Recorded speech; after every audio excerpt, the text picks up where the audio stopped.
Et le député La République En Marche, Thomas Mesnier. 100 000 personnes touchées dans le monde, 9 décès en France et 577 cas positifs. Le coronavirus gagne du terrain au point de toucher l'Assemblée nationale et ses locataires. Bonsoir Thomas Mesnier. Bonsoir. Vous êtes également référent santé du mouvement de la majorité, c'est important. Merci de nous rejoindre. Je précise que vous êtes chez vous, en Charente, en famille. Est-ce que d'ailleurs on doit s'en étonner alors que le coronavirus a pris ses quartiers à l'Assemblée nationale ? Pas du tout, tout simplement on a fini de voter le projet de loi sur les retraites hier et donc j'étais rentré en Charente à ce titre-là et vous savez l'Assemblée nationale allait considérablement réduire la voilure compte tenu des élections municipales dans les 15 prochains jours, donc je pense que l'essentiel des députés sont rentrés dans leur circonscription. Vous avez fait le choix de quitter Paris, de rejoindre donc votre département, on l'entend, alors que dans RTL Midi tout à l'heure on entendait certains de vos collègues dire attendre 48 heures avant de rentrer chez eux pour s'assurer qu'ils ne sont pas contaminés. Bon, écoutez, moi j'avais déjà pris le train pour rentrer en Charente quand j'ai appris qu'il y avait 2 cas contaminés à l'Assemblée nationale. C'était hier soir. Pour autant, je crois qu'il faut suivre les mesures barrières telles qu'on les répète depuis plusieurs semaines. Faire attention à soi, prendre effectivement sa température 2 fois par jour. Comme c'est le cas pour moi, j'ai pu être en contact avec une des personnes positives. Et puis continuer la vie malgré tout.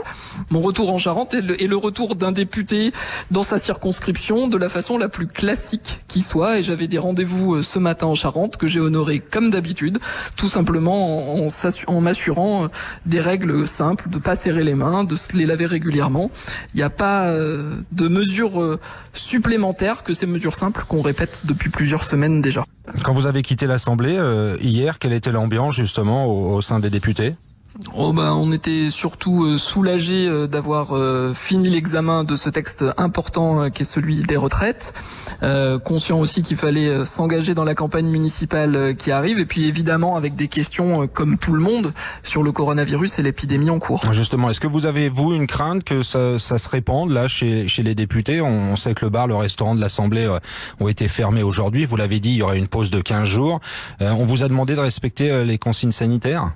On nous a demandé de suivre exactement les mêmes consignes que pour toute la population et c'est assez sain. Des mesures qu'on avait déjà pour une grande partie d'entre nous mises en œuvre. Moi je sais que depuis quelques jours déjà je ne serre plus les mains, je le fais en langue des signes pour tout vous dire. Et puis quand il s'agit de tousser ou d'éternuer, il faut le faire dans son coude et puis se laver les mains très régulièrement. Je le disais tout à l'heure, Thomas Mesnier, député La République En Marche mais aussi et avant cela médecin urgentiste. Est-ce que cette double casquette aujourd'hui fait que les gens de votre circonscription par exemple vous interrogent doublement sur le virus? Est-ce que vous mesurez une inquiétude? Alors oui, dès le week-end dernier, on me parlait surtout et pratiquement que du coronavirus et de l'épidémie en cours, des mesures à suivre quand on était touché ou avant de l'être. Il se trouve qu'il y a eu un premier cas en Charente depuis ce matin. Donc effectivement, beaucoup de questions, mais surtout le rappel des mesures barrières. Je crois que c'est absolument essentiel. Et puis vous avez en Charente, mais aussi à l'Assemblée, j'avais tous mes collègues qui venaient voir le médecin que je suis pour poser des questions. Voilà, beaucoup de questions, on l'entend. Et donc, du coup, vos réponses, quelles en étaient le contenu? Vous rassurez?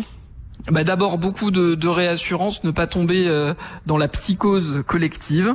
Il y a des mesures très simples et il appartient à chacun de les respecter. Ça commence par se laver les mains très régulièrement, ne pas serrer les mains outre mesure, surtout faire attention à ses proches et les proches les plus fragiles. Le président de la République était ce matin dans un EHPAD. Il a rappelé qu'il fallait pas pendant quelques jours visiter nos aînés les plus fragiles parce que c'est une bonne façon de les protéger. Et puis, malgré cela, continuer la vie comme d'habitude, en dehors de ces mesures très simples qu'il est important qu'on puisse rappeler à chacun. Concernant les aînés que vous évoquez, Thomas Mesnier, c'est pas un peu compliqué de dire aux Français aujourd'hui, vous pouvez pas aller rendre visite justement aux personnes âgées?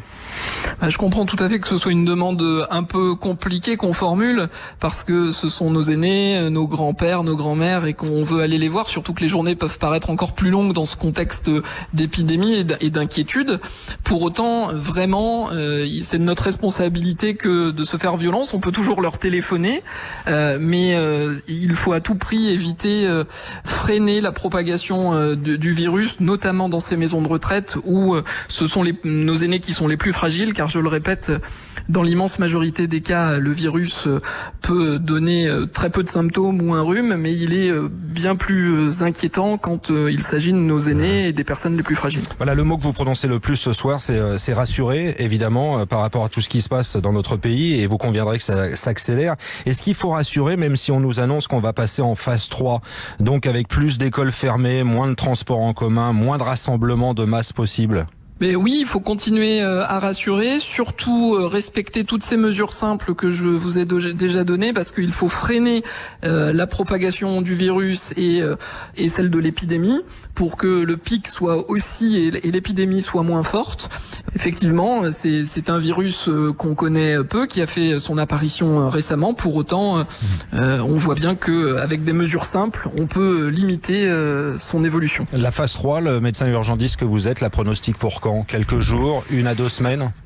D'après les épidémiologistes, elle devrait arriver dans les toutes prochaines semaines. Dans les toutes prochaines semaines. D'ailleurs, je précise que depuis quelques minutes, autour d'Édouard Philippe, le chef du gouvernement, il y a une réunion interministérielle au ministère de la Santé. Évidemment, on vous tiendra informé. Les dernières questions, Thomas Mesnier, avec nous ce soir sur RTL. Est-ce que ceux que vous avez rencontrés, et je parle bien sûr des habitants de votre département, est-ce qu'ils s'interrogent sur la tenue des prochaines municipales ? On est à 9 jours du premier tour. Ce sont des questions qui reviennent régulièrement. Écoutez, on en a discuté à l'Assemblée. Moi, j'ai pu poser la question, et à l'heure actuelle, les municipales sont bien maintenues, et il faut faire confiance au ministère de l'Intérieur. Et d'ailleurs, les réunions qui se tiennent autour du président de la République ou du Premier ministre sont justement faites pour qu'au niveau de tous les ministères, on prenne les meilleures décisions et les décisions les plus concertées pour s'adapter au mieux en fonction de l'évolution. Mais à cette heure-ci, les élections municipales ne sont pas remises en cause. Est-ce que vous avez pu mesurer, par exemple, que certains ou certaines ne feraient pas le déplacement ? À l'heure actuelle, personne ne m'a parlé en ce sens. Il y a surtout des inquiétudes par rapport au premier cas recensé en Charente, par exemple, mais pas d'inquiétude de ce côté-là des habitants, peut-être plutôt du côté des candidats. Merci à vous pour tout cela depuis la Charente. Donc Thomas Mesnier était ce vendredi l'invité de RTL Soir. Merci. Merci.